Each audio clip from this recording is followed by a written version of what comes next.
യെശയ്യാവ് 43:4 നീ എനിക്ക് വിലയേറിയവനും മാന്യനുമായി ഞാൻ നിന്നെ സ്നേഹിച്ചിരിക്കയാൽ ഞാൻ നിനക്കു പകരം മനുഷ്യരെയും നിൻ്റെ ജീവന് പകരം ജാതികളെയും കൊടുക്കുന്നു. Since thou wast precious in my sight, thou hast been honorable, and I have loved thee. Therefore will I give men to thee, and men for thee, and people for thy life. Isaiah 43:4.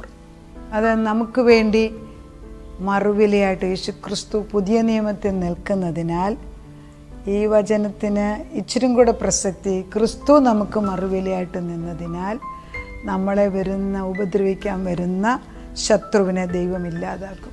അത് ജാതീക സ്പിരിറ്റാണ്. അത് എവിടുന്ന് വന്നോ അവിടെ തന്നെ കൊണ്ടത് തിരിച്ചു പൊക്കോളും. നമ്മളെ തൊടത്തില്ല, നമ്മുടെ മക്കളെ തൊടത്തില്ല, നമ്മുടെ ഭർത്താക്കന്മാരെ, ഭാര്യമാരെ, നമ്മുടെ കുടുംബത്തെ അവൻ തൊടിയിപ്പിക്കത്തില്ല.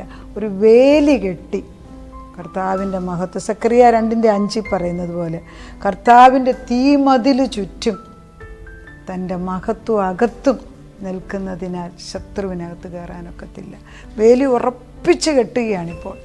ദൈവം നമ്മുടെ കുടുംബങ്ങളെ പരിപാലിക്കും. നമ്മുടെ ആവശ്യങ്ങൾ അവൻ ചെയ്തു തരും. അവൻ വിശ്വസ്തൻ തന്നെ. ആമേൻ.